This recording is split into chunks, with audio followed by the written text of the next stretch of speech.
Hello, good evening. Welcome. This is Hot Edition. We're live on news up at Desawe Kanda, also live on Kesmi 107.1 in Tamale and beyond. We're live on W 93.5 in Wa and beyond. My name is Alfred Ocansey. My name is Beatrice Edu. Coming up this evening, the minority warns Ghana risk incurring a judgment debt should government proceed with plans to cut electricity export to neighboring countries. We have details, but take a listen to Edward Bauer, who is a member of the Mines and Energy Committee of Parliament, a member of Parliament for the Bongo constituency. You see, if you take, for example, our power export to Cote d'Ivoire, it is a power exchange agreement. And usually, there are times that we necessarily will have to export power to Cote d'Ivoire to stabilize our network. And so part of the exchange is for operational purposes. And not just by virtue of the fact that Cote d'Ivoire has a problem and therefore we want to give them. Because there are certain times that we actually get power from Cote d'Ivoire just to be able to stabilize our system. So even though the president may say that do not export, just to be able to keep our system working and so that it doesn't collapse, sometimes we need to have, because our network, particularly with Cote d'Ivoire, are interconnected. And so the power exchange sometimes is not because of deficit of power in any of the countries, but it's just... We're going to give you more of that this evening. Stay with us. Also coming up in the next 90 minutes, intercepted documents from the presidency show that President Akrofi Addo apparently wrote offer letters to the outgoing Commissioner General of the Ghana Revenue Authority, Reverend Dr. Mishadai Usuamwa, only about a week ago, the same time that the new boss, Julius Siam, was asked to replace Dr. Usuamwa. We have details of that shortly here on Hot Edition. Also, you can't sit on KPMG's report on SML GRA contract. Professor Ransford Jampol has written an open letter to President Akrofi Addo. We have details of that open letter and some reactions shortly. Here on Hot Edition on 3FM 92.7. We have the latest in business, sports and entertainment coming up over the next 60 minutes. Very interactive on Facebook. Share your thoughts with us. Read out to you and to the rest of the world. If you just new to us, this is the extended version of Hot Edition on 3FM 92.7. We start at 5 p.m. and then at 6:30 p.m. Welcome, Noble Crosby Annan. We'll start off with the summary of the news. Well, the Director of Communications at the Jubilee House, Eugene Ahin, has said that President Akrofi Addo on Wednesday, 27th March 2024, received from KPMG a report on the audit conducted on the transactions between the Ghana Revenue Authority and Strategic Mobilization Ghana Limited, SML. He said the President is studying the findings of the audit report and will, in due course, make his decisions known to the Ghanaian people. We'll also be talking about power export, as President Akrofi Addo has directed the Volta River Authority to stop the export of electricity to neighboring countries immediately and reflect the power to domestic consumption. Now, the directive comes in the wake of the ongoing intermittent power outages. Power supply in the country has been very erratic in the past 3 weeks, with the situation not abating. Also coming up, intercepted document from the presidency shows that President Akrofi Addo apparently wrote offer letters to the outgone Commissioner General of the Ghana Revenue Authority. Plus, the National Democratic Congress flag bearer John Dramani Mahama has cast doubt on the success of the Buankra Inland Port to promote intertrade and business in the country when there is no railway line connecting Kumasi to the northern part of the country. The over $330 million Buankra Integrated Logistics Terminal in Ejisu was earlier projected to be ready by March 2024. And finally, Ghana and Kenya have agreed to explore new avenues of trade cooperation to drive investment opportunities to enhance rapid economic transformation for both countries. Speaking to the media at the Jubilee House, both President Akrofi Addo and his Kenyan counterpart, William Ruto, reaffirmed their commitment at stepping up the economic and diplomatic relations. Thank you, Noble Crosby Annan, with a summary of the news here on Hot Edition on 3FM 92.7. We're also receiving information that with respect to the Juso by-election, the NDC says it is yet to decide on whether it will contest that by-election or not. Stay with us as we get onto the campaign trail on your election command center. Let's start off with the minority warning that Ghana risks being slapped with huge judgment debt if it proceeds with plans to curtail electricity export to neighboring countries. And indeed, it follows a directive by President Akrofi Ocansey for the Water River Authority to stop exporting power to neighboring countries and redirect same for domestic consumption. This comes in the wake of worsening power crisis in the country, which has started impacting the productive sectors as well as domestic users. Chairman of the Energy Committee of Parliament, Samuel Atachia, tells 3FM the presidential directive has become necessary. Man is the commander-in-chief of the Ghana, and everything that should be done in the realm should be tailored to the benefit of the nation. So if it has become imperative that let's withhold power supply by way of export to Togo and then the Ivory Coast so that we retain the power for domestic use. I think it's a very safe argument to make that. He's thinking about Ghana. It might have, if you like, consequences. But what is the consequence of the generality of Ghanaians and the bashing he might receive? Mr. Atachia, so the explanation you're giving is that should we take it that the VRA or any other power institution should be receiving directive from the presidency? Certainly. Why not? I mean, it's like where we are, and if for a brief moment of time curtail the export, let's use what we were supplying for domestic use until it should normalize. It's a very sound argument to make. And I'm sure nobody will fight it. It will be very sad that we are having challenges, but because of money, some other countries are enjoying what we are exporting. The understanding again is that this directive has been received. When is it expected to take effect? Well, that is one of the reasons why we want to interrogate the stakeholders in the value chain on Saturday. And some of these things we are going to look at it critically. The Committee on Mines and Energy are meeting all the stakeholders, and some of these things will come to the fore. And you heard that Chairman of the Energy Committee of Parliament, Samuel Atachia, but the minority is warning of serious repercussions for the country if the President's directive is implemented without following the right procedure. A member of the Mines and Energy Committee, Edward Bauer, says the operations of the Water River Authority will also be affected. If you take, for example, our power export to Cote d'Ivoire, it is a power exchange agreement. And usually, there are times that we necessarily will have to export power to Cote d'Ivoire to stabilize our network. And so part of the exchange is for operational purposes. And not just by virtue of the fact that Cote d'Ivoire has a problem, and therefore we want to give them, because there are certain times that we actually get power from Cote d'Ivoire just to be able to stabilize our system. So even though the president may say that do not export, just to be able to keep our system working, and so that it doesn't collapse, sometimes we need to have, because our networks, particularly with Cote d'Ivoire, are interconnected. And so the power exchange sometimes is not because of deficit of power in any of the countries, but it's just to be able to stabilize the network. So that is the first aspect. The second aspect is that you have a contractual agreement with the other neighboring countries. And therefore, you will also have to meet the minimum requirements, or else there are liabilities that you will face. And so the country will have to make a decision, a judgment call, as to whether we are ready to pick up those liabilities. Because if I have a contract, is that at least, for example, let's say Togo, that you supply me 50 megawatts of power every day, and that in turn I pay you X amount of money, and you do not do it, there is no contract that will not have situations where one person does not fulfill the contract. Mr. Boa, there will always be liabilities. So that's the second. No, I'm just giving you just the facts as they are, because we have gone through this before, even as a country. The last but not the least, and Mr. Honorable Atachia is aware of it.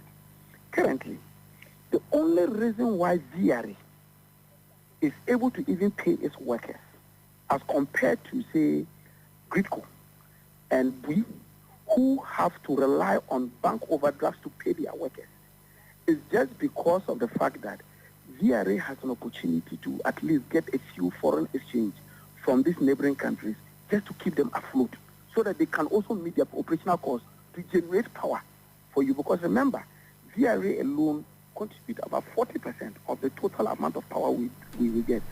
Well, so that's Edward Bauer. There is a member of parliament for the Bongo constituency, also a member of the Mines and Energy Committee of Parliament. You heard the chair of that committee talking about the fact that President Akufo-Addo has issued a directive to curtail the export of electricity to neighboring countries in response to the ongoing intermittent power outages, popularly known as DUMSO. So here's where we're dealing with this situation now. It appears it goes beyond what the ECG earlier indicated, that some 630 transformers have been overloaded, and that could be resulting in what we're experiencing now.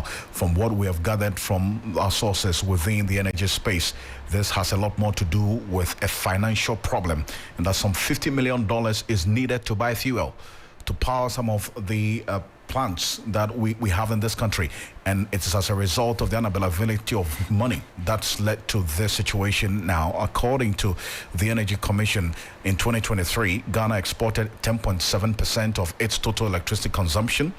And based on the documents we do have, Ghana currently exports power to the Ivory Coast, Togo, Benin, and Burkina Faso.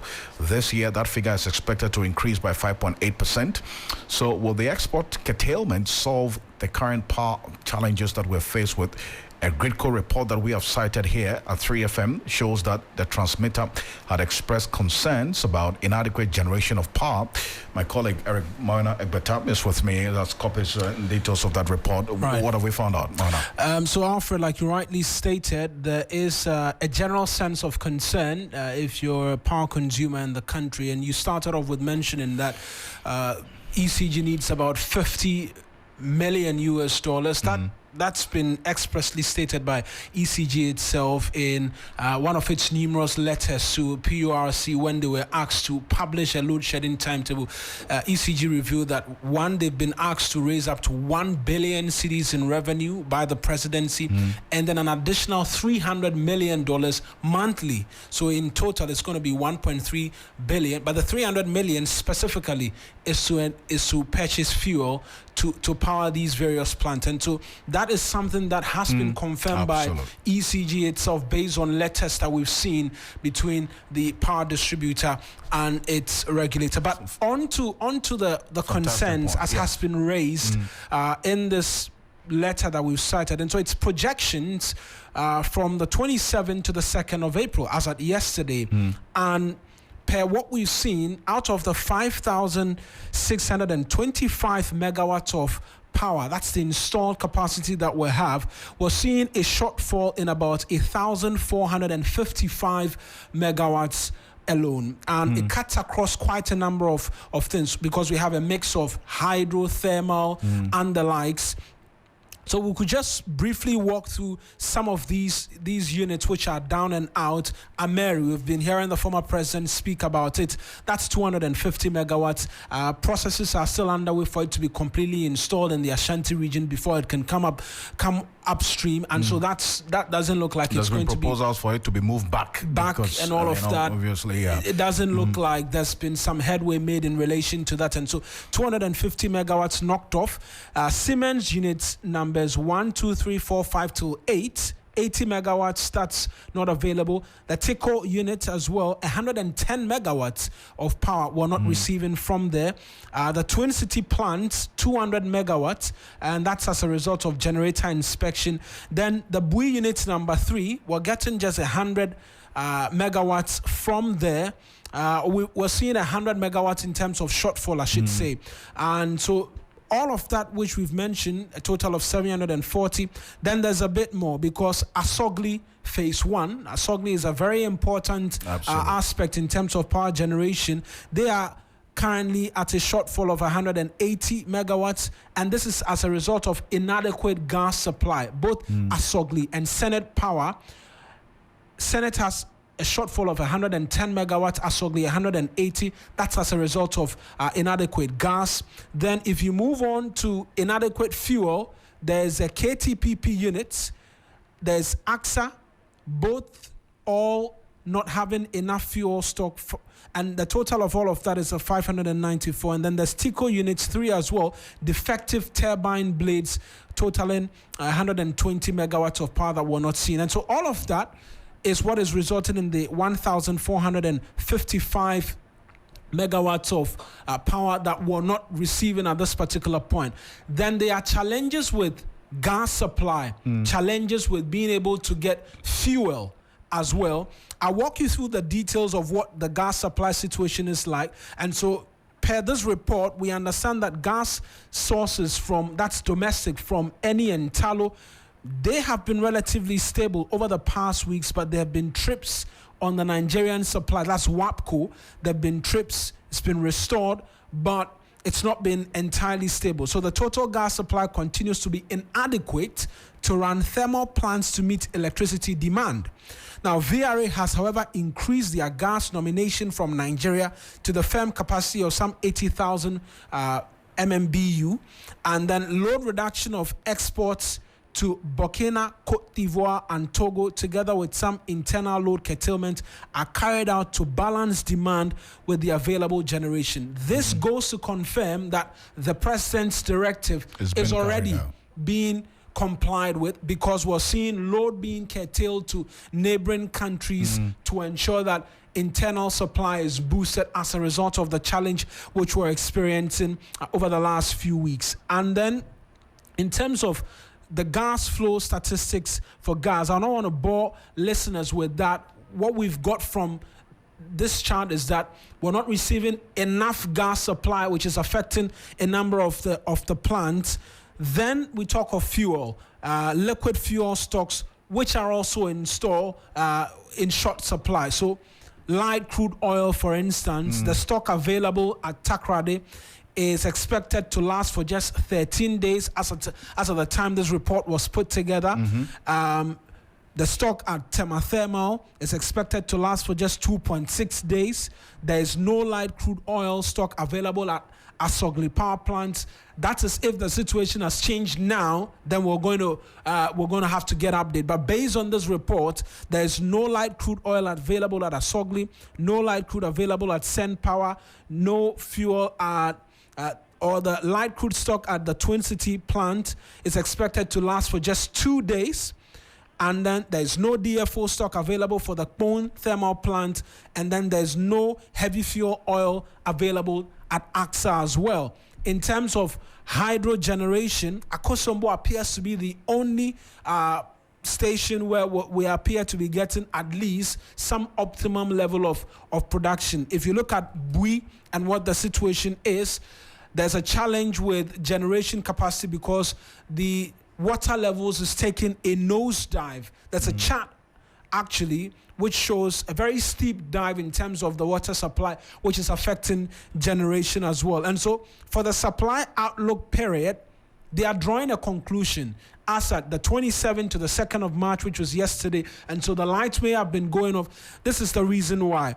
That generation will be inadequate or was inadequate to meet peak demands for that period, with as much as 510 megawatts load relief required to keep the system stable.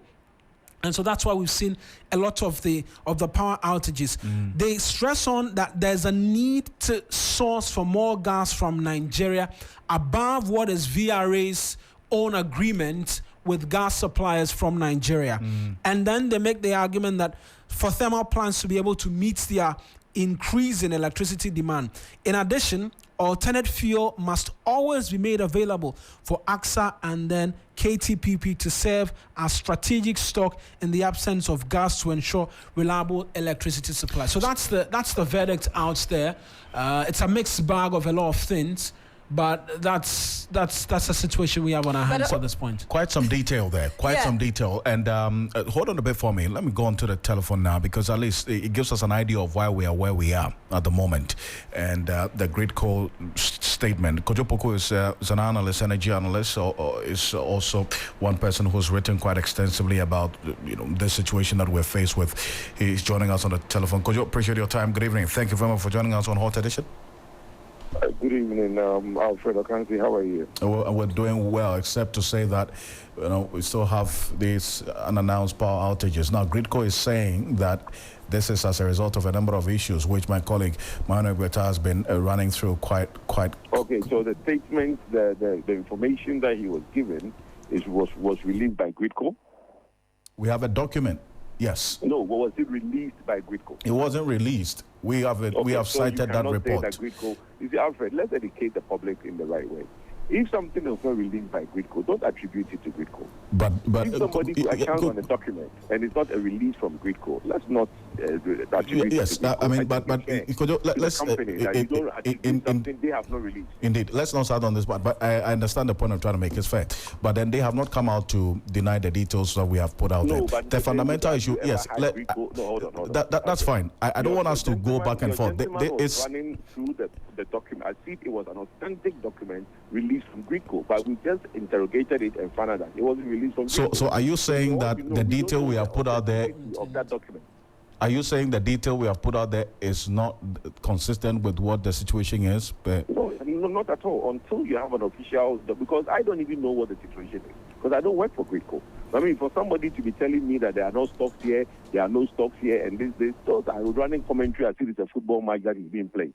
Let's be very circumspect on the way we inform the public. Unless we have authentic documentation from Gridco, let's not chance on a document and read it to the public as if it is an authentic documentation. I don't even know what the stock levels are at every IPP in terms of fuel. What I know, and clearly what he mentioned, is the maintenance going on at View, which is that one of the units are down, and the water level is due, and it's very consistent with the time of year until the rains. Now the rains have started, the levels will start going up again somewhere around June, July. But whether the stock levels of HFO and all these things that he's mentioning, nobody has that information, okay? Because that is not public information. So I want the public to understand that what the gentleman read out was not an official document from Gridco. Fundamental things, and these are questions that I want to find out if you do have answers to, or that based on what you know. I have repeatedly said. Okay, so is there a shortfall in supply to ECG? No, there is a shortfall, and there is. Okay, so let me explain it this way. I have always told you that there is a supply. There's an amount of electricity that goes on the grid every day. Now, depending on what your peak demand is at night, and no evening has the same peak demand. You have an average of what you think your peak demand is going to be. Today, because it's rained, okay, the weather is not going to be so hot, so you realize that in going into your peak demand, you will not have the same peak demand as a very hot night. You agree? So if today, whatever is on the grid, the shortfall, if there is any, will not be as the same as it would have been on certain days. So until we get into the evening, it will be difficult for anybody to project what the peak demand is going to be, because that's why it's called peak demand. You understand? It is as and when it arises. But we know that, and again, I have always told you that we are working on a number of challenges, which your gentleman rightfully mentioned one, which is for the maintenances that is ongoing. In terms of fuel, we have gas. We are getting gas from Nigeria. They have been done with their maintenance for some time now. We are getting gas from ENI. We are getting gas from Ghana Gas. Okay. The non-availability of LCO and all these things that he's talking about does not mean that you are actually going to shed load in the evening, because you will need those generations to come up. But then, could you have confirmed, as I indicated earlier, that when we get to peak demand in the evenings, there's some load that is shed, and ECG is saying, ECG is saying, I'm coming. ECG has just indicated. ECG has indicated that. Could you? But I asked a fundamental question. I asked a fundamental question as to the fact that there is inadequate supply of power, isn't it? Say it again.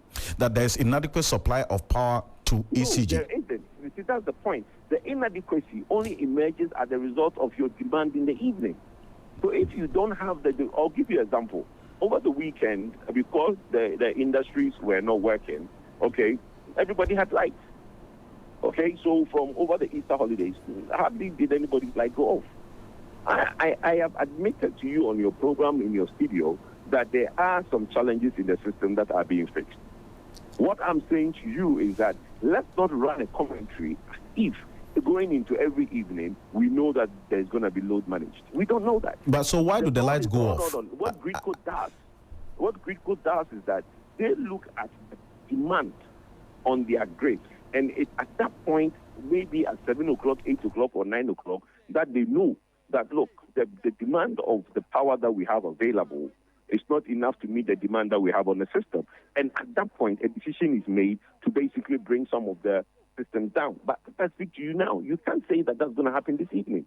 There is no certainty that that's going to happen. That's the point I want us to make. So, Mr. Kojopoku, Beatrice here. I just want to find out, moving forward, we've just heard the chairman of the Energy Committee in Parliament, Atachia, confirming to us that the president indeed has directed VRA not to export power again to our neighboring countries, an agreement that had been in existence since 1972 until now. Based on, you don't want to call it shortfall, you say that it is rather... My dear, if you ask the question, let me answer. I have not heard I'm actually not done with my question, sir. I have seen it reported, but you asked the first question. I'm not done. I have seen it reported, but I have not heard it. Okay, so since you haven't heard, let me play it to you. Could you? Let me hold on. Please go ahead. The president is the commander-in-chief of the Ghana, and everything that should be done in the realm should be tailored to the benefit of the nation. So if it has become imperative that let's withhold power supplies by way of export to Togo, and then the Ivory Coast, so that we retain the power for domestic use. I think it's a very thin argument to make that. He's thinking about Ghana. It might have, if you like, consequences. But what is the consequence of the generality of Ghanaians and the bashing he might receive? Mr. Tachia, so the explanation you're giving is that, should we take it that the VRA or any other power institution should be receiving directive from the presidency? Okay, so from the voice you just played, let's be very fair to Honorable Atachia. He said that if Kojo, I thought that you wanted to listen. I mean, unless you've heard what you wanted to hear. No, but your lady just asked a question. That's why I'm replying. So I actually had not landed with my question yet. Okay, go ahead. We heard him confirming this directive, and I wanted to find out from you, based on what you know, you don't want to call it a shortfall. You say that it is an increase in demand. To what extent will this directive, if implemented, contribute to or improve our power situation as at now? My dear, what you just played, the Honorable Atachia said that if it becomes imperative. So at the point when, in the evening, as I was explaining, before you put Ghanaians in darkness, it's only prudent that if at the point when you've realized that you don't have enough supply and then your demand coming in is more than what you have, so in that case you don't have enough supply, do not take off the Ghanaians first, shut down the export and give the power, prioritize the Ghanaian demand before you basically export. That is fair. I don't think there's anything wrong with that, if that's the directive. That at any point in time that Gridco realizes that they are in the evening around 7 o'clock, 8 o'clock, they realize that the demand, the peak demand at that time is more than the supply they have on the system. Please do not export. There is nothing wrong with that directive. I think it's a fair directive that we need to prioritize. I don't think the question is aimed at whether or not this directive is fair. The question is to find out to what extent this would improve our power system, i.e. when it is peak time, to what extent it would reduce the number of houses that do not have light outs. Well, I don't know the numbers I don't know what is shared on peak during the export. I don't know. I don't have the numbers. You see, I don't want us to be a very in a hypothetical situation. There is a certain number of export that is done. I don't know the number of export that's done. At any point in time, the president, I have not seen any directive that is saying that do not export. What I heard Honorable Atachia say is that it's imperative that at any point in time you prioritize power to Ghanaians. So it is a frequency that is run by Gridco. Gridco at all times have to make sure that the demand and the supply on their grid is 50 hertz. Okay?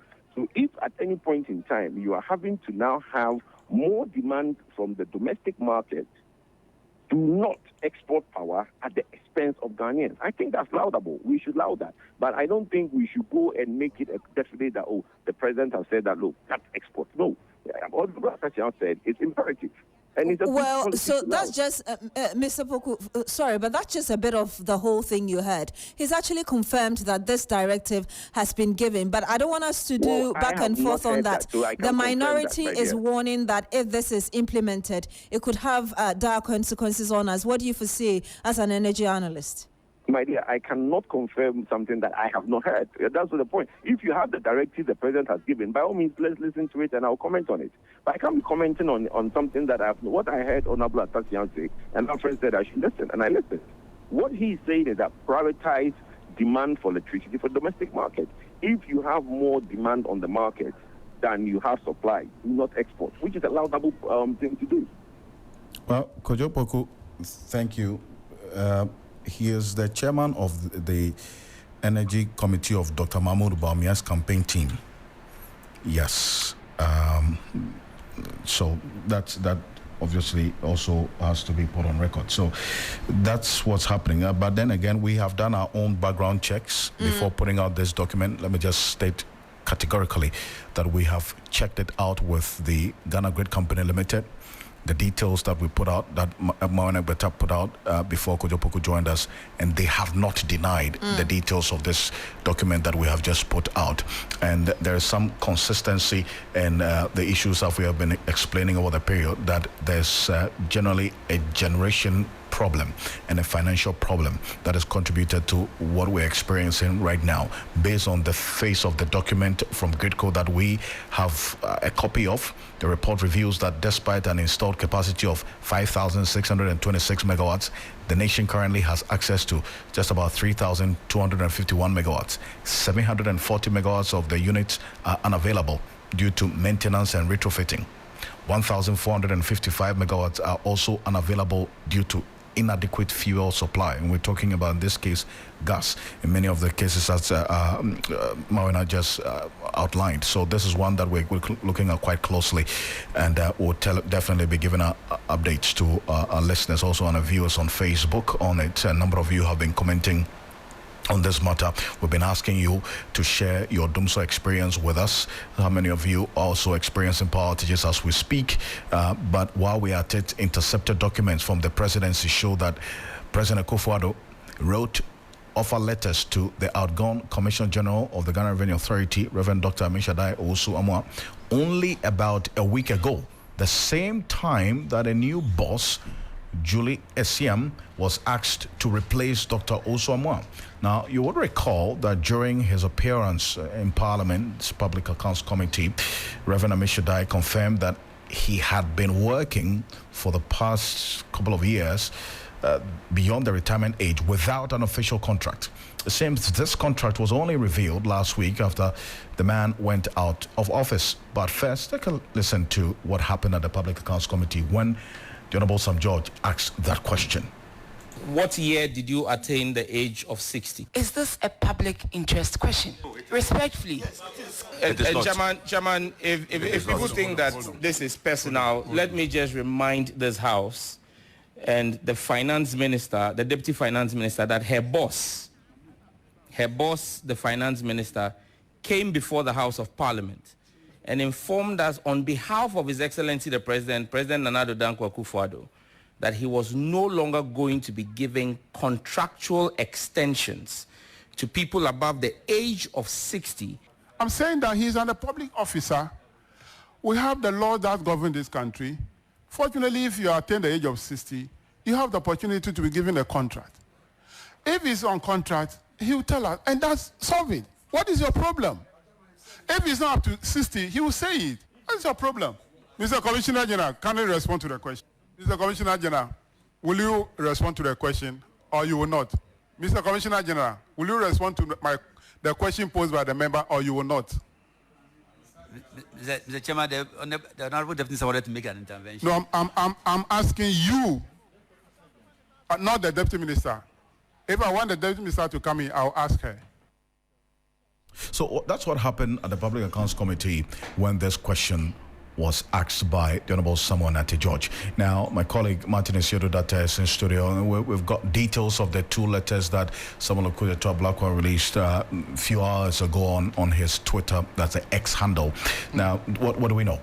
Right. Alfred, clearly it looks as though for many who have also seen the letter, there is some sort of clarification that must be done. So first of all, both letters, or two letters that have been released and both signed by Nana Santibedie, the Secretary to the President, were dated the 26th of March 2024. Both letters. However, if you look at the reference numbers, there is one that is 268 and then one that is 267.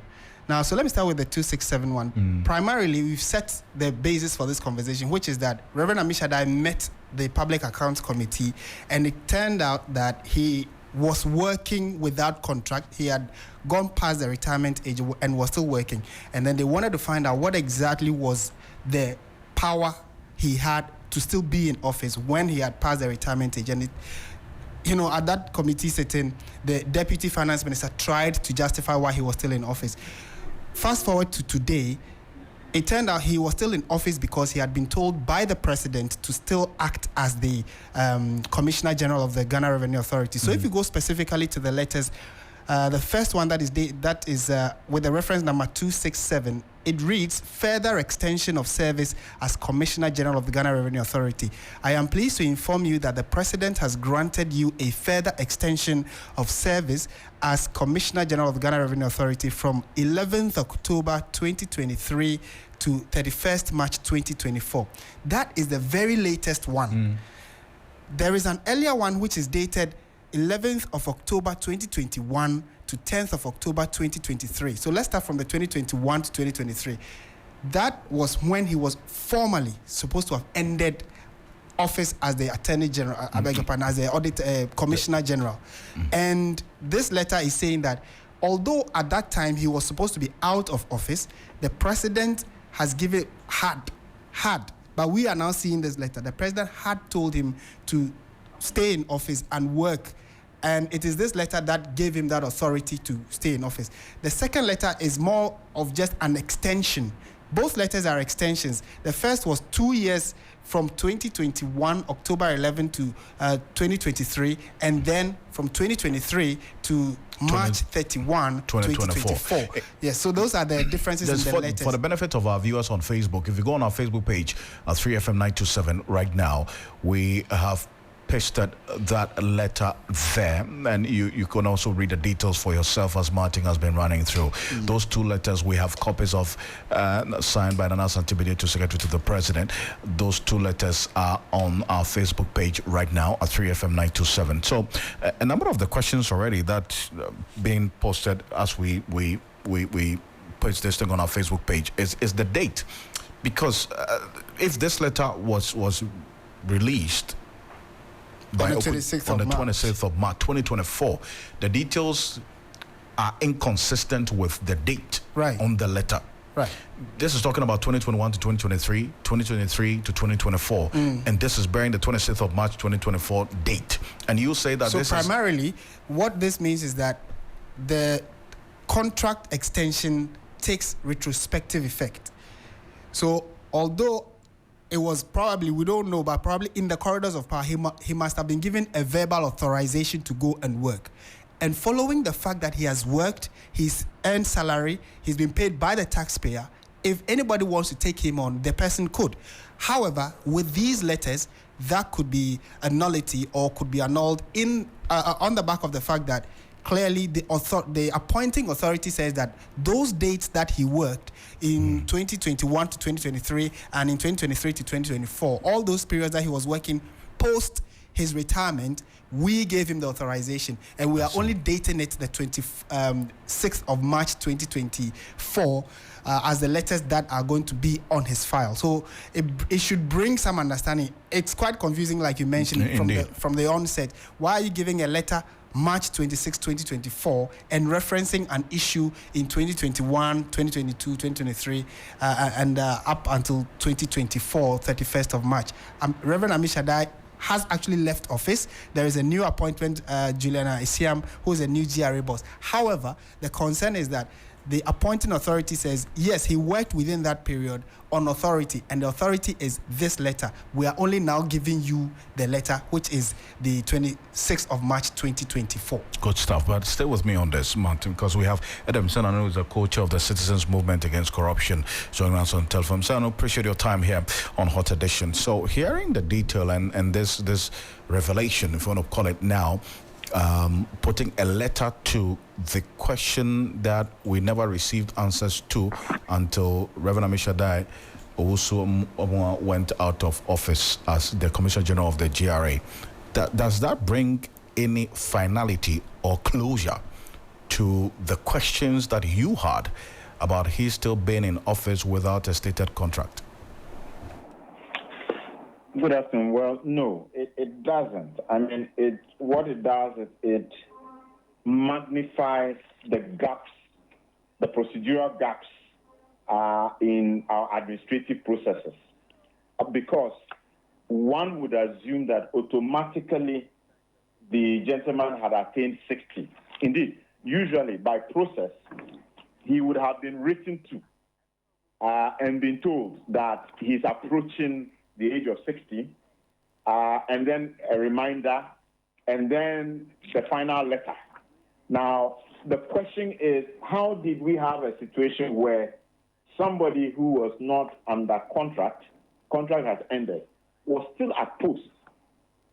Not just that, but which contracts did the GRA get into within that period, for which, because he did not have a contract but was a signatory, honestly speaking, those contracts will be declared as null and void if somebody wanted to take them to court. So there are administrative implications for the fact that we had somebody at the helm of affairs at the GRA who did not have a substantive contract for 2 years and yet was engaging in contractual and other negotiations on behalf of this nation and on behalf of the GRA. I see, but there are still ramifications to that. So there's no closure to this issue by the fact that we've now seen the paperwork, which tells us that it took 2 years later before he was formally granted a contract. On what basis was he still at post? I see. So this letter and this detail by the Nasa Antibadio too, it actually even raises some more questions, at least based on... It raises a lot of questions, because then one would want to find out what did he do during that period. Were there any negotiations? Were there any contracts? Who signed those contracts? What is the validity? What issues might arise out of it? And how come it took 2 years? How did our systems fail to ask him to stay at home till he had a substantive contract? How was he paid during that period? I mean, if you want to start asking questions, there will be several questions. Was he paid during that period? On what basis was he paid? Does that mean that in our system it's possible to pay people who have no legal documentation or justification of being at post and they were paid? It raises too many questions. It's like opening a Pandora's box. So in no way, rather what it does is to magnify the administrative lapses and suggest that anybody can get away with murder in our current system. And it raises questions that have to be answered. Let me ask you, though, briefly. I know you've spoken about the implications of the letters being released now, but in your opinion, why do you think the presidency would release the letter around this time? Because he ended up before a panel that was grilling him, and there was a need to show that there was some documentation. I'm sure to check that date. That date was after the parliament hearing, wasn't it? Yes. Exactly. Anyway, the letters we are talking about were intercepted and not necessarily released. Let me just correct that. I know, but the date of issue from the presidency, whichever date in March, was definitely after the parliamentary hearing where he was queried, where he struggled to answer. Isn't that the case? Sure. Yeah. So all of a sudden, the presidency realizes that there's an issue that could end up in court, because once that question couldn't be answered, somebody was likely to take up action. And so if you didn't quickly work to cure the legal gap, it could raise issues. And for you, the letter being seen now even muddies the waters more. It does, because then now we need to go back and check that 2 year period. What did he do? How was he paid? But who bears the burden of answering these questions? I think in the end, that's really what the listeners want to know. How do we get answers to these questions, these very germane questions that you've been asking? Well, it will be the presidency, because clearly our understanding of this process is that the appointing authority is the presidency. That's why the letter said what it said. And the question is our presidency and its governance is efficient and effective? This shows a lack of efficiency. It shows a serious administrative lapse. The question is, how many more similar administrative lapses exist at the moment? What are the implications of that to office holders, contracts, payments, and to our economy at large? So plenty of questions emanated. The group that needs to answer would be the presidency. So I appreciate your time. Thank you so much for joining us. Thank you for having me. And now the majority side on the Foreign Affairs Committee is fighting off claims that the recent hikes in passport application prices was insensitive to the plight of citizens within the current economic climate. A normal 32-page booklet will now cost you 500 cedis from previous 100 cedis. The new fees has generated public outcry as Ghanaians are currently going through economic crisis. But the Minister of Foreign Affairs and Regional Integration, Shirley Ayokoboche, on Tuesday asked Ghanaians who cannot afford a passport to refrain from applying. She said that passports are no longer the primary source of identification. We'll hear from the chairman of the Foreign Affairs Committee, Andy Apiakubi, who addressed journalists in Parliament. But first, listen to what the Foreign Affairs Minister said on Tuesday. I'm asking humbly Ghanaians that please, if you do not have need for a passport and because you cannot afford it, please, humbly, I'm asking you not to go for a passport. Parliament agreed to increase it, and so it's been done. If Parliament decides that we should go back, we'll have to look at it. It's Parliament that has decided. And you heard the Foreign Affairs Minister, Shirley Ayokoboche, addressing the media earlier. Here is the chairman of the Foreign Affairs Committee, Andy Apiakubi, who addressed journalists in Parliament justifying the hike. How fair would it be for only 20% of us to surcharge all of us the 80% for that which they want for their purpose of travel? It is not fair. Indeed, there are countries that are charging even $200, $150 within the sub-region for the same passport, and indeed some of them even taking passports that only span for 5 years. For anybody to step out to say that they vehemently opposed the review of the fee, it's neither here nor there. The person who is throwing those tantrums is not a member of that committee. And indeed, it was not the work of the Foreign Affairs Committee, which I chair, which he is a ranking. So this is the work of the Subsidiary Legislation Committee, and indeed chaired by the NDC Member of Parliament. So it never occurred in the committee meeting that there was protestation as to the recommendation for review. Well, so that's the chair of the that's the Foreign Affairs Committee of Parliament, Andy Apiakubi there. The ranking on this committee, fortunately, Beatrice has just joined us. Samuel Okudzeto Ablakwa, he is a ranking on the Foreign Affairs Committee of Parliament, Member of Parliament for the North Tongue constituency. Honorable Samuel Okudzeto Ablakwa, thank you for joining us here on Hot Edition. Good evening to you. Good evening, Alfred. It's good to have you. Now, this was a direct response to you by Andy Apiakubi, that you indicating that you as minority, you're going to vehemently oppose this increase is neither here nor there. You're not a member of the committee that considered this matter, and so the concerns you're raising cannot have any basis whatsoever in Parliament's consideration. Is this one that really sits within any realm of consideration for that matter? Well, good evening to you. The Honorable Andy Apiakubi has to revise his notes. What he did today is clearly an attempt to shift blame or to share blame, to have collateral damage. I mean, these people never take responsibility. The Ghanaian people gave you the mandate. You won the last election. These are matters that emanate from the executive. I mean, nobody in Parliament came up with this idea. You came up to us in Parliament, the MPP government, and said that you want to increase passport fees. The first committee they came to was the Foreign Affairs Committee on the 12th of December 2023. And at that hearing, we were meeting to consider the estimates of the 2024 budget. And then they raised this matter on the sidelines. And I said that, look, you cannot be ambushing us.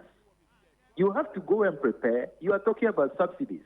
I wish your colleagues asked Honorable and the Apia Kubi, what is the figure? What is the amount? Look, when they raise this matter, fortunately, I hold in my hands here the verbatim report from the proceedings of 12 December. And this is me. Let me quote from page 23 of that report. It says, Mr. Blankwa speaking, Mr. Chairman, I would like to appeal that we go step by step. At this point, we do not have a specific proposal before us. If we go ahead of ourselves and commit the committee, what if they bring $200 or $300? We can all appreciate the compelling case the Deputy Minister has made. However, let us have their proposal formally. Are we going to have one quantum leap, or will it be graduated? These are matters we have to consider carefully. Let us have something before us before we commit, unquote. This is the verbatim report. You can check from the clerk of the Foreign Affairs Committee. So, what the Honorable Apia Kubi is saying that I'm not a member of Subsidiary Legislation Committee. Look, I am senior to him in Parliament. And I thought that by now he will understand how Parliament works. The Foreign Affairs Ministry, the Ministry for Foreign Affairs and Regional Integration, if you look at our standing orders, the select committee responsible for oversight for everything about that ministry is our committee. That is why the minister first raised the matter at our committee on the 12th of December. The Honorable the Apia Kubi, who chairs our committee, should know this. So when they realize that they are facing stiff opposition, as leader of the NDC caucus of the Foreign Affairs Committee, I said that we are not going to go with this. Because in any case, despite the compelling argument about how every other country in the sub-region has left us behind in terms of our rates, I said that, look, we must look at this carefully. Come before us with the details. Let's have the financials. Let's have the numbers. How are you even doing your procurement? It's all in the verbatim report. And then I said that, look, we can wait for better economic times when we get out of the current economic crisis. Then we consider a graduated approach, not this one fell swoop, this, unconscionable, very insensitive slap on Ghanaians in excess of 500% and more. So the records are clear. So the foreign ministry, please allow me to conclude. The foreign ministry and government should be telling us why they undermined the Foreign Affairs Committee when they saw that they were met with resistance. Then they decided to just smuggle this under the larger fees and charges which the government had put together and then laid it, knowing that when you lay an airline, it's like a moving train. Unless you marshal 2/3 of MPs, you cannot stop it. So that's what they did. They engaged in bad faith. They undermined the Foreign Affairs Committee, which is the principal committee. If you read our standing orders, the committee that is responsible for all matters at the Foreign Affairs ministry. Ms. Okuja-Tablakwa, the chair of the committee, Andy Appiah-Kubi, in justifying this decision, said that, first of all, the amount being charged right now is to help equip the passport office. He also explained the rates in the sub-region and other countries which you disagree with, and also talked about eventual access to everybody. In fact, he went on to say that you can't wait forever. You're asking that at least it should have been done at another time. He doesn't think so. Is the Honorable Andy Appiah-Kubi suggesting that they are not working hard at recovering from the economic mismanagement, the economic crisis that they have created? Is that what he's saying? I mean, if that's what he said, he should tell us that they have given up on salvaging the situation. Yeah, we all don't have much hope in the economic capacity. They have huffed and puffed and brought us into this mess. For the first time in the history of our country, we are undergoing a domestic debt exchange program, something that has never happened. But at least they tell us publicly that they are making the effort and that we should have hope in them. Are they suggesting that we will not have better economic times before they leave office on the 7th of January 2025? Is that what they are confirming? Look, we should not take the Ghanaian people for granted. We are currently faced with a cost of living crisis. And this notion that it is wealthy people who need passports to travel, they have to get that out of their minds. These people have lost so much touch. Look, as MPs, there are so many constituents who walk to us that they have got full scholarships. All they need is to show up at the embassy with a passport. Are you going to describe students who have got full scholarship, their tuition and hostels, everything paid for, as wealthy Ghanaians? There are also a category of Ghanaians who, because of the lack of investment in our health sector, they require some medical attention abroad. We don't have the capacity in Ghana, and they would need a passport to travel. That is not because they are wealthy and they want to travel around the world on a frolic of their own. There are others who, because their relatives are in some difficulty or death or the other, they have to make an emergency trip. They are required to come and help authorities in those countries. As ranking member of the Foreign Affairs Committee, it happens regularly. We've written several letters to facilitate and all of that. These are not wealthy people. So the notion that passports have suddenly, under this Akufo-Addo government, become such a rare, luxurious. He says it's a privilege, not a right. It's unacceptable. He says it's a privilege, not a right. Look, public officials must learn how to talk to the Ghanaian people. I mean, are you aware, Alfred, that there are a lot of countries on this planet who issue passports for free to certain categories of their citizens? The vulnerable, those who are joining the military, those who take food stamps, minors. You check. I mean, these days, desktop, just go on the internet. So there is no country in this world that sees a passport as some privilege. Why are they doing that? Why have they suddenly changed the rules? That is why, if you have looked at our passport fee regime, historically, we have always kept a special category for the 32 pages, ordinary folks who will pay the barest minimum and wait sometimes a bit longer to get it.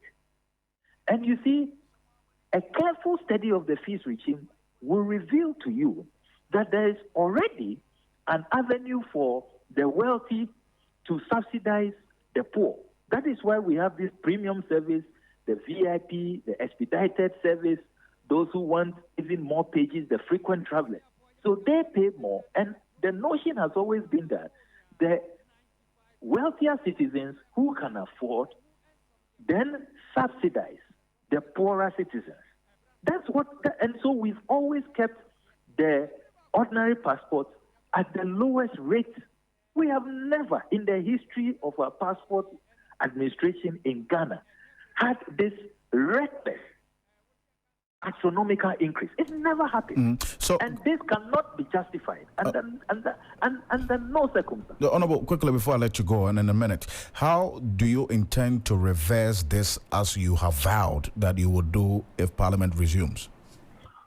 So when the House resumes, we will be filing a motion. I'm in touch with leadership that this passport new astronomical, obnoxious, draconian fees must be reversed. We gave the ministry a first option. It appears to me that I've heard the minister all over the place offering all kinds of weird justification. That first option was that the fees and charges, it gives you the ceiling, but you cannot go beyond.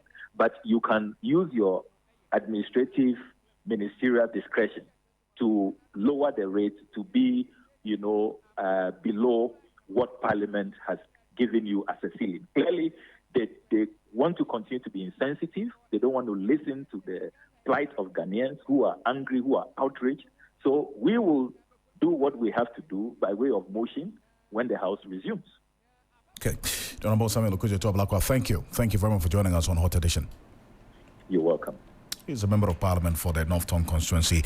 He's the ranking on the Foreign Affairs Committee of Parliament. This is Hot Edition on 3FM 92.7. We're live on Kesmi 107.1 in Tamale and beyond. Also on W93.5 in Wa and beyond. Yes, and we have Michael here to bring us the latest in the world of business. Michael, what do you have? Some interesting updates in the banking sector. We'll bring you the details shortly. Your development show host of the year 2016-2017, and the winner is John Hughes. Check. Hi, my name is Johnny Hughes, your community rights advocate, and I'm still on the quest to bring smiles into your communities with Community Connect on 3FM 92.7. Join me this and every Friday morning at 9 a.m. right here on 3FM, and together we will solve the problems bothering your communities. I know your program is a program that always get a result. Myself, I'm a witness to that. What can we do to help your community today in terms of education, health, sanitation, security, and all the issues in between from your community's perspective? Tune in to Community Connect every Friday morning at 9 a.m. as we get interactive live on radio and on Twitter at 3FM 927 and on Facebook at 3FM 92.7. Community Connect, helping solve your community problems.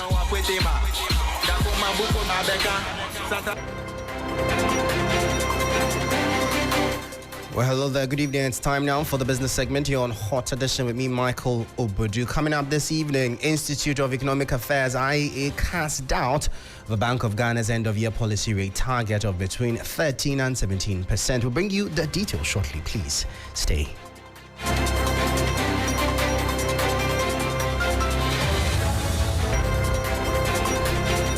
Well, thank you for staying. Straight into our top story. And the Institute of Economic Affairs, IEA, has expressed doubt about the Bank of Ghana's ability to meet its end-year policy rate target of between 13% and 17%.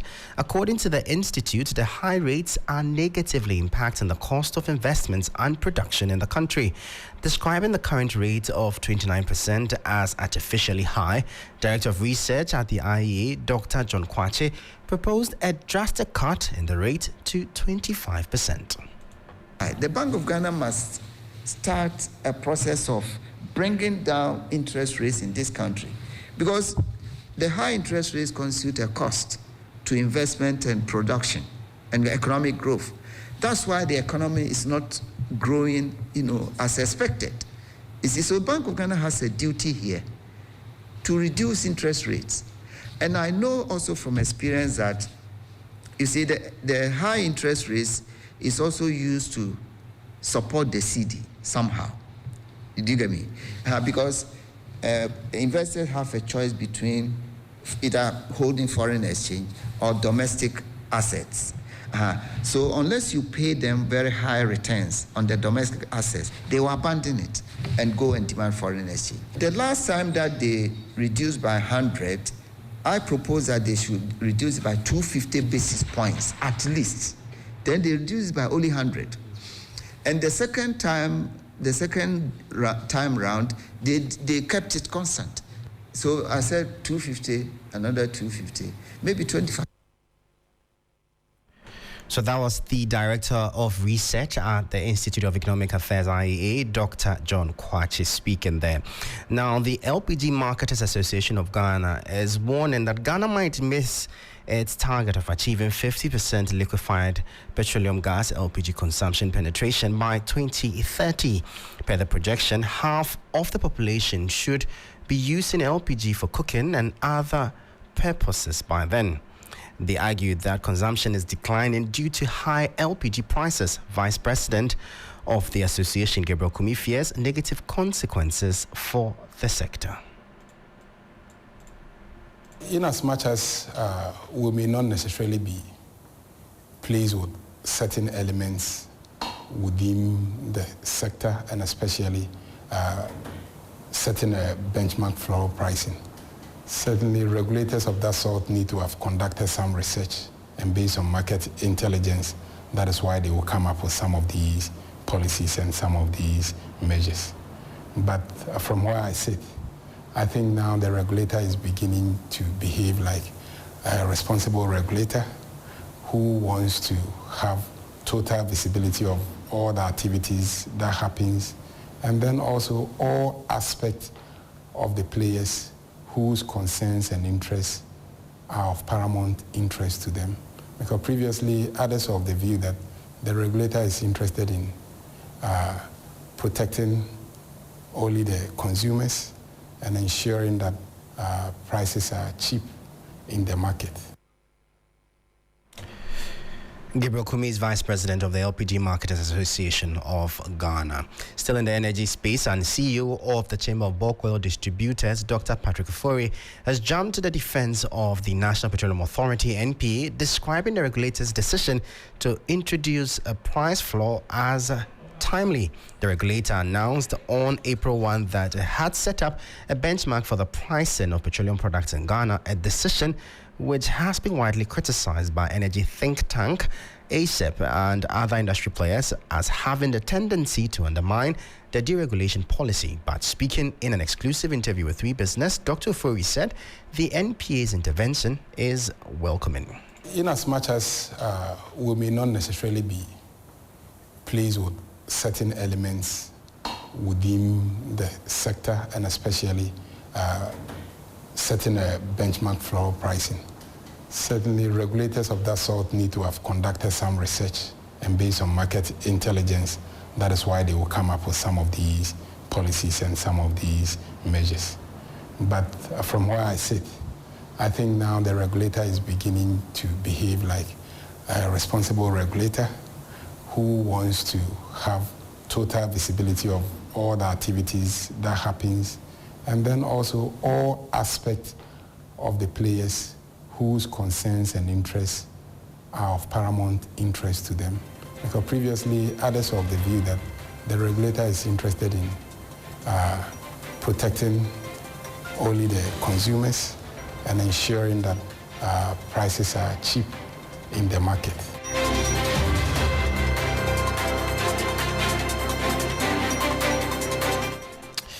So that was the Chief Executive Officer of the Chamber of Bulk Oil Distributors, Dr.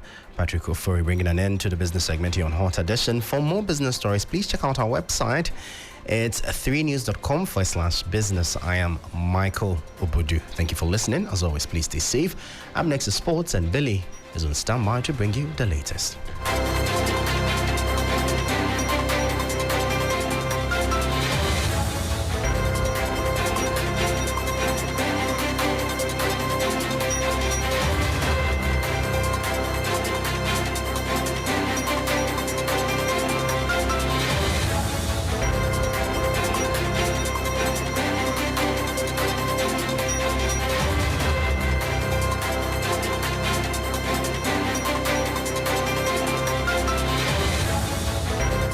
Hello, good evening, and welcome to the sports segment here on the PFM Hot Edition. My name is Billy Shen, and we will start off from Ghana's swim team, because at the start of the 2023 African Games, Ghana's swim team had 2 big names missing, the Forson sisters, Kaya and Zaira. It left many swimming enthusiasts skeptical about Ghana's chances at the Games. Delphina Kwe, that is the head of Ghana Swimming Association, explains exclusively to 3 sports, that the duo had educational commitments and will be available for Ghana in subsequent competitions. Let's listen to her. In fact, the Fulton sisters have contributed a lot to Ghana swimming. But I keep saying all our swimmers are of school-going age and are also in education. Sometimes combining both is a problem for them. The Fultons couldn't come this time because of exams. But any other time we call them, when there's no exams or there's no school, they are available for us to use. As and when they are free, they join us for competitions. That was Delphina Kwe, the head of Ghana Swimming Association. Now, Ghana will have 2 wild cards for swimmers in the 2024 Olympic Games, and one of those females may compete for Ghana. Moving on to Europe, great news for Ghanaians as Thomas Partey has been handed his first Arsenal start since returning from a long-term injury that forced him to miss the 2023 AFCON. He will be expected to march out the midfield against Luton Town tonight, and the match begins at 6:30 p.m. Here's what head coach of Arsenal, Mikel Arteta, had to say ahead of the Luton clash. Well, we're going to be needing even more. It's after 2.5 days. They are in a really good moment. When you see the games that they have played, when they haven't won, they've been really, really tough. And that's the games. You know, we have some extraordinary results against the other 2 teams that are at the moment leading the table, and we are not top. So that means that we have missed certain points somewhere else, and that's where we have to put the emphasis now tomorrow. That was head coach of Arsenal, Mikel Arteta. Still in the Premier League, current champions Manchester City will also face top 4 hopefuls Aston Villa later tonight. Head coach Pep Guardiola is focused ahead of this big clash. Since 2 months ago. So the experience is over. So it doesn't count. The count is Aston Villa. Before it was Arsenal, now it doesn't count, don't count. It's Aston Villa. So when we were able to win a lot of games in a row, if we have done in this season, it's not thinking how many we are able to do. I don't know. I would like to tell you, but I don't know. So the only thing is I have to prepare well against Aston Villa. That was Pep Guardiola, the head coach of Manchester City. Here is how the Premier League table looks like right now. Liverpool are on top with 67 points. Arsenal are second with 65 points. Manchester City are third with 64. And Aston Villa are fourth with 59. The bottom side, we have Luton at 18th with 22. Burnley at 19th with 19. And Sheffield United are right at the bottom with just 15 points and so far. Now, to our last story, Fenerbahce's Nigerian winger Bright Osai Samuel, who was seen knocking one pitch invader to the ground, escaped punishment from the Turkish Football Federation after violence broke up following last month's Turkish Super League win over Trabzonspor. Now, the incident took place after the Fenerbahce players and the coaching staff celebrated their victory, with the visitors' goalkeeper Dominik Livakovic being punched in the face by a fan of Trabzonspor. Now, the club has subsequently been ordered by the federation to play 6 games behind closed doors and has been hit with a £75,000 fine. And that brings an end to the sports segment here on the 3FM Hot Edition. My name is Billy Shen. And of course, the 3FM Hot Edition continues.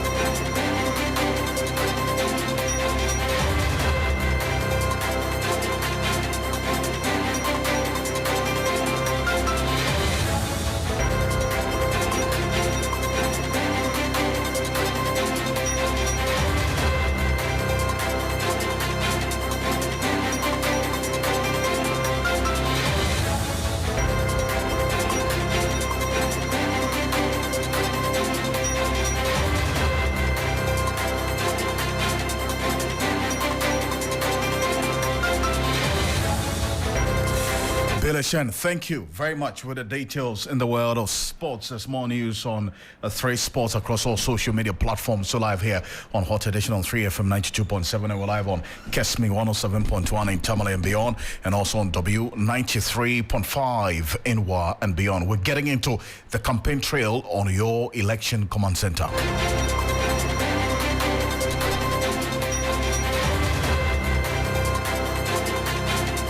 As well, a quick recall of some of the stories we've been talking about since 5 p.m. here on Hot Edition on 3FM 92.7. Beatrice? Indeed, the minority is warning that Ghana is incurring judgment debt should the government proceed with plans to cut electricity export to neighboring countries. And we brought you some details. We've also been bringing you more on some other issues that have been dominating public discussion. We brought you that interview on the intercepted document from the presidency showing that President Akrofi Ocansey apparently wrote offer letters to the outgoing Commissioner General of the Ghana Revenue Authority, Reverend Dr. Mishadai Uswamwa, only about a week ago, the same time that a new boss, Julius Siam, was asked to replace Dr. Uswa Amwa. And Alfred, I'm sure you remember what Adam Senanu told us some minutes ago, that this could raise more questions than answers. Let's bring you some of the comments that you've been leaving on our Facebook page. And this is from... okay, so try to scout through the comments that we have so far. While you do that, let me just apologize to our Facebook viewers. We had a little hitch in the streaming, and so we got a number of messages to that effect. Apologies for that. But yeah, we have a few of your messages. Yes, a few of the messages. Trying to scroll through. Some people are commenting on our guest earlier, the energy analyst. You said he's the chair, or we confirmed actually that he's the chair of Baumia's committee on energy, campaign committee on energy. So people are commenting on his analysis of the current energy crisis as we have there, and others are also talking about some other issues. We'll be bringing you all of those very shortly, but let's go on the campaign trail.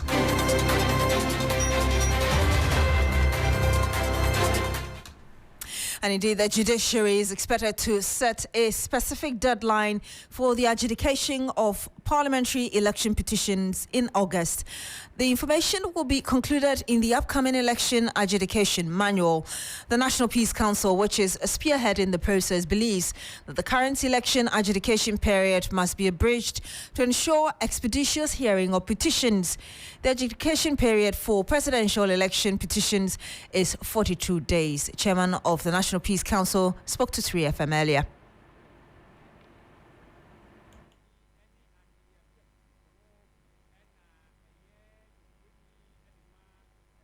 From what they are talking about, the parliamentary election adjudication should not go in January of each year.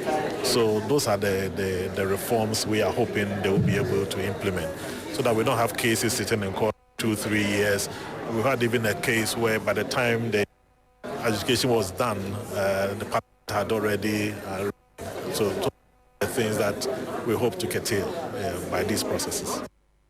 You heard the chairman of the National Peace Council, Reverend Dr. Dujanfi there. Now, the next NDC administration will commit to building more e-blocks in urban areas to address the issues associated with the free senior high school. That's coming from the flag bearer of the NDC, John Mahama, speaking to students at the School of Communication Studies at Wisconsin University College. John Mahama said that the NDC will revamp the out-of-use science resource centers to improve STEM education in the country. Also, he's been talking to the Association of Ghana Industries members and as captains of industry about the Boankra Inland Port, which he indicated that it cannot be completed within the scheduled period as communicated by government. We're building the Boankra port. Meanwhile, there's no rail to carry containers there. Why would anybody be incentivized to go and take his container in Boankra when he can take it in Accra, put it on a truck himself, and send it to his shop in Kumasi? And so we should have prioritized the rail first to be able to move the containers. And yet the resources we have that we could have started to move the railway, we're using rather to build a port without a rail connection. And you cannot maximize its use. The same thing with the Tema-Mpakadan rail. We conceptualized it to move cargo from Tema and move it across the Volta region, Volta River to Buipe, so that we could create a container terminal there for Burkina Faso and others to take their cargo from there. And so we signed an agreement with the Indian government for Indian Exim to start the railway. And while the railway was on, we were supposed to apply for another facility to do the port so that we can transfer the cargo onto the barges. Today there's no port. And so they call it the railway to nowhere. Soon the government is going to bring trains and say that they're commissioning the rail, but it's going to carry only passengers, because if you take containers, there's no port to put those containers on. And the only viable business to make that, the only thing to make that railway viable is the movement of cargo and containers. John Muhammad, the flag bearer of the NDC and former president, the Komla Klucha is with him. He joins us live on the line. Komla, what else can you tell us as regards what the former president has been saying, particularly about the E-blocks? Well, he's been speaking to students of the Wisconsin University here in Accra, and he's been making a point. He's speaking on education, what the NDC has to offer to transform and build a better Ghana. He talks about the fact that the NDC administration has abandoned almost all the E-blocks, but he's reiterating that yes, it was a good initiative of theirs, and what he intends to do is that some of the areas that had the E-blocks built, they would establish boarding facilities there, and then when it comes to the urban areas, for instance, Accra, because of the scarcity of land, they will still identify some existing senior high schools and look at the lands that they have available and build more of it. The essence is to solve the challenge of the free FHS, where students do not have intake into the schools. And he also went ahead to talk about the fact that the NDC does not believe in the STEM education where just one or two facilities are built purposely for that. But what they intend to do is to revamp the old science resource centers so that almost every student will have a basic knowledge in science and technology. By so doing, they will expand access to it and also leverage on the number of students who do not have an idea about it. So you don't necessarily have to be a science student to be able to know science and technology. And so these are some of the things that he's been talking about. He also touched briefly on the sanitation situation in the country and said that, well, I mean, it is that the capital, that Accra, has become more dirtier after the establishment of the sanitation ministry. He intends to scrap that ministry and then rejoin it with another, so as to reduce the number of ministers and also appointees of the government. And so he's been speaking on a wide range of issues to the students of the Wisconsin University here in Accra. Thank you very much, Komla Klucha, bringing us details of what the former president has been telling students in Accra. It's a live here on Hot Edition on 3FM, and this is the campaign trail. And let's hear from it's about 8 months to country's general election, and already the NDC and the NPP are battling it out. They both want to capture votes, especially in the determinant regions. And one of such is the Ashanti region, which has been long described as the stronghold of the NPP. The Chief of Staff, Femonsel Parry, recently affirmed that the Ashanti region will still deliver massive votes for the NPP, as has been the case since 1992. But Betty Modidrisu, former Attorney General with the opposition NDC, disagrees. She says the tables have turned in favor of the NDC in the Ashanti region. Spoken in an interview with Beatrice Edu. I am on the ground. It's what I know. It's what I see. It's what I'm part of. And you know that even though my late dad was a Ghana, my mother was Ashanti, so my area of politics is in the Ashanti region, and there's been a dramatic turnaround in the favor of NDC because they've seen how they're living and they've realized that one village, one dam, one road, one constituency, one this, one, they've realized that it's just talk and that it was never implemented. They've realized that it was the NDC that actually came in to do the transformative works that you see in Ashanti region. They've realized that John Dramani Mahama was set up to be vilified. And they've also realized that, hey, things have not turned out the way we wanted them, even though they gave the current president the power to the vote. They gave it to the current president. The chief of staff doesn't think so. She recently said that she knows Ashanti would deliver votes for the MPP. My sister, I also know that Ashanti will deliver votes to the NDC. We are both sisters in that regard, so we are on the same track. That's Betty Modi-Dreso there, bringing an end to the campaign trail here on your election command center across all media journal platforms. 3FM 92.7 on TV3, on your TV, on your FM, Akuma FM, Connect FM, Attack Radio, also on 3news.com. I want to say thank you very much for staying with us here on Hot Edition on 3FM 92.7. There's more news on 3news.com. I am Alfred Akrofi. My name is Beatrice Edu. Thank you so much for joining us. So baby, what makes you feel protected and gives you peace of mind? My partner. Really guides you through life with a steady hand, your safety net? Of